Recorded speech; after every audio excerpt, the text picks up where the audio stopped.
All right, we're back at it. Much needed break from this Texan squad, where they are, how they're going to be in the playoffs. I want to touch on how things were before the season started and where they are now. And I can't believe something that CJ Stroud said after the beatdown to the Baltimore Ravens. He caught himself quickly, but I still can't believe he said it. What do we make of that? We'll get into that. It is the Locker Room, number one source for Texans digital content. I'm Landry Locker, always on the scene. Texans back at it today. Meaningless game against the Titans on Sunday. We get into scenarios on SNL. Be sure to subscribe to that channel as well with myself and Cody Stutz. But I just want to talk about where the Texans are based on what we were talking about at the start of the season and where they are now and who the most pressure is on. And this video is brought to you by BetUS. Go to BetUS, type in YouTube 150. You'll get 150% bonus up to $2,000 heading into the playoffs, which we'll look closer at as the week goes on. But at the start of the season, when we were talking about the Houston Texans, a lot of the dialogue, and one of the most popular guys in the league was CJ Stroud. And the talk is CJ Stroud going to build on his rookie season, and is he going to elevate himself into that elite company, or at least get in the conversation? And the elite company is obviously Patrick Mahomes, Josh Allen, Lamar Jackson. I guess you can say Joe Burrow as well. I don't guess. You can say Joe Burrow as well. And what's happened is it hasn't gone according to plan for CJ Stroud. Does that mean that this is the finished product? No, but it hasn't gone according to plan. And quite frankly, based on what we've seen from CJ Stroud, the goal for the Texans and the goals that they had to get in that elite company, it seems like it's even further than it was before the season started. Maybe not all his fault. There's other factors. Damn it, Bobby. Bobby Slowick, maybe the offensive line, maybe other things, maybe a lack of weapons. But he hasn't gotten there. And quite frankly, a lot of stuff that he can control, he hasn't played as well. I heard Greg Olsen talking about a regression when it comes to accuracy.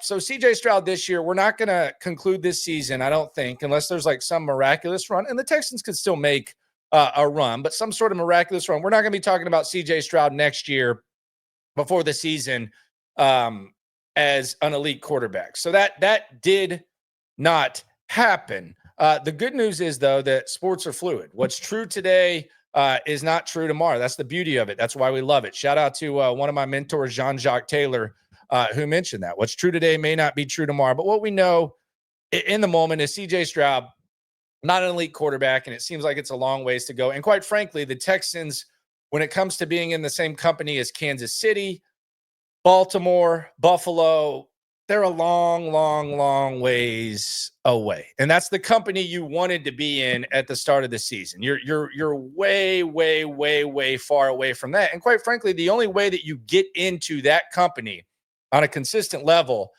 or on a consistent basis, a year-to-year basis, is with elite quarterback play. They're going to take you up to the top tier. The quarterback's going to take you up to the top tier. It's not always going to be guaranteed. The stuff around him has to be good. The coach, the defense, the weapons, they have to be elite. And the Texans might not have that right now either. They might have some work to do there. But 2 years into the rebuild, you feel good, but you've kind of had to slow down. You were in the fast lane for a while. Now you've kind of gotten onto the normal highway, and you're trying to figure some stuff out. Like Andy Reid, let's just be honest. Andy Reid was not considered a GOAT coach until he got the elite quarterback in Patrick Mahomes. Now, but when Andy Reid retires, we're going to be talking about him as one of the best coaches of all time. He's going to be thrown in that mix. Who knows how many Super Bowls he ends up being? Before that, he was a really, really good coach. But now that he's got the quarterback, he's a great coach. And Baltimore, Lamar Jackson, he's completely revived the way in which he plays. He's pivoted, and now Lamar Jackson, he's won 2 MVPs and 2 systems. And he could be winning a third, very well might. And Josh Allen, he's doing his thing as well. And you see what Josh Allen has going as well. So when it comes to getting to that elite company, like you had hoped at the start of the season, it's not there right now. Now, that doesn't mean that everything is a lost cause. That just means that the current company that you're in as opposed to the company you wanted to be in, it's changed, which means that the pressure of CJ Stroud is now shifted to DeMeco Ryans, because this is the current, and we'll hear from DeMeco Ryans. We'll be on the scene as always at practice. We'll hear from DeMeco Ryans today and throughout the week. So be sure to subscribe to this channel, as well as the SNL with myself and Cody Stutes. We got you covered. But this is the company you're in now: Pittsburgh, Tennessee, the Chargers, and Cincinnati. In order to be in tier 2, you got to have a good coach. You got to have a good coach to remain in tier 2. There's a reason Mike Tomlin has been there for a long, long time. Now, Cincinnati, they're kind of on the edge. And what's keeping them back, I think, is perhaps a really, really good coach. We saw Zach Taylor. I don't know what the hell he was doing at the end of that game. That's kind of a problem. And then you have Denver, and then you have the Los Angeles Chargers. And now it's going to be on DeMeco Ryans, and he's the one that's going to have to go toe-to-toe to elevate the Texans and keep their season alive. It's not going to be CJ Stroud versus Josh Allen, at least in the first round. It's not going to be CJ Stroud versus Lamar Jackson. It's not going to be CJ Stroud versus Patrick Mahomes. Might still get that opportunity, and he probably needs some help. It might look a little bit more like the Jets with Mark Sanchez going to the AFC title a couple times, or Blake Bortles in 2017, just where we are right now. Maybe not in the future, but that's what it's going to look like. But DeMeco Ryans is now the guy that's going to have to go toe-to-toe, and he's going to have to duel with some really battle-tested coaches. And let's just kind of put this in perspective when it comes to DeMeco Ryans and just how young DeMeco Ryans is. I put this up on X, and you just look at how battle-tested all these coaches are. And we'll go down from Andy. Andy Reid's been coaching for 40 years. He's got 3 rings. Sean McDermott's been coaching for 27 years, 8 as a head coach. He's been in a conference title game. John Harbaugh, 41 years of coaching experience, Super Bowl, all that. But let's look at this tier 2. Jim Harbaugh has been coaching for 31 years. He has 5 years of NFL head coaching experience, 16 head coaching years in the NCAA.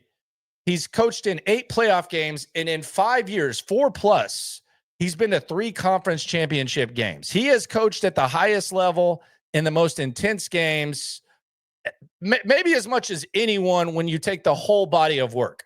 Sean Payton, Broncos, 35 years of coaching experience, 17 years as an NFL head coach, 17 playoff games, 3 conference championship games, 1 Super Bowl ring. Mike Tomlin, 30 years coaching experience, 18 years as a head coach, 18 playoff games, 3 conference championships, and 1 Super Bowl ring. And DeMeco Ryans, 8 years, just 8 years of coaching experience, 2 years as an NFL head coach, and 2 playoff games. It is very important to note that quarterbacks, a lot of times, are going to go through growing pains early on. And a lot of times they're not as battle-tested as their peers when it comes to the CJ Stroud, Mahomes, Lamar Jackson, Josh Allen dialogue. DeMeco Ryans, though, when it comes to just overall experience and big game experience, it is a huge gap. Now, he might hit the ground running. He might be able to figure it out. But with the way this offense looks, with the way that CJ Stroud has played, and the way that some of the things that he has said, DeMeco's going to have to be the guy, much like Rex Ryan was with the Jets. The key to the Texans making a run is going to be the defense. The quarterback's going to have to make plays, but he's not going to carry you. It's not going to be a, hey, CJ, carry us. Now, again, could be other reasons. Damn it, Bobby. Offensive line, all that. But I think as long as we accept the fact that they're not there yet, I think it's actually an easier watch. If you just look at this as the Texans are going to have to force turnovers.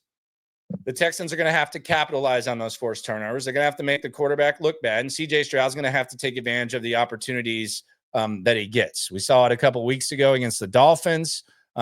Against the Chiefs, the Texans actually forced the turnover. The refs kind of took it away from them. And then against the Ravens, Texans got a safety. It was 10-2, and they ended up turning the ball over and downs in the red zone. So they failed. But that's what they're going to have to do. It's not 4 touchdowns, 5 touchdowns, moving the ball at will. That's what it's going to look like, at least for now, because, again, the reminder, one of the most important lessons in sports are fluid. Now, the one thing that I will say when it comes to the Texans currently being in tier 2 instead of tier 1 is I'm not dismissing the possibility of CJ Stroud one day being in that upper echelon. But something he said after the Baltimore game really kind of made me question some things about CJ Stroud. And to his credit, he caught himself when he said it. But I thought this was one of the worst, and I've always been like a big praiser of CJ Stroud at the podium. Going back to when he grabbed the mic from Ryan Day after the Georgia loss, and he basically took the blame to everything that he's done, defending his teammates after he got sacked 6 times with the Indianapolis Colts, riding and dying. But this was, I think, the lowest point. And fortunately, he snapped out of it quickly. But I just want you to hear what CJ Stroud said after the Baltimore game. And he was asked by Big Sarge, shout out to Sarge, about the difference between his performance this year versus last. And listen to what the quarterback had to say. What has been the difference for you between year 1 and year 2 as far as performance on the field? You tell me, I think, I've tried to approach the game the same way I did, and even, I think I'm seeing it better than I ever have, just a little banged up, so I'm not really making plays, and that's a terrible excuse, but, really just not making plays. Okay. Now, you can notice that he caught himself. I'm a little banged up, so I'm not making plays. Not saying that's not true. But look around and look at this elite tier that CJ Stroud's trying to get to. Look at Lamar Jackson, always banged up. Look at Josh Allen. He's had a hurt hand all season. Look at Patrick Mahomes. They were talking high ankle sprain. They were obviously lying about it, but he's obviously banged up. Look at Joe Burrow and the beatings that he took early in his career. And you haven't heard those guys go up there and say that. Now, to his credit, he caught himself and he realized that that was probably not the right thing to say. But man, that's tough. You don't hear that from those elite guys. And the reality is, and there's a reason CJ talks about man in the arena, all that type of stuff. There's a reason those guys get paid the big bucks. 9 times out of 10, this point in the season, there's obviously different layers to it, but you're going to be a little bit banged up. Just can't believe that CJ Stroud said that. Actually kind of shocked that he even put that out there, given the fact that his peers that we were looking up at the start of the season say he's got to get there, that they're going through the same things, and they've never said that. Salute to him for catching it. Damn.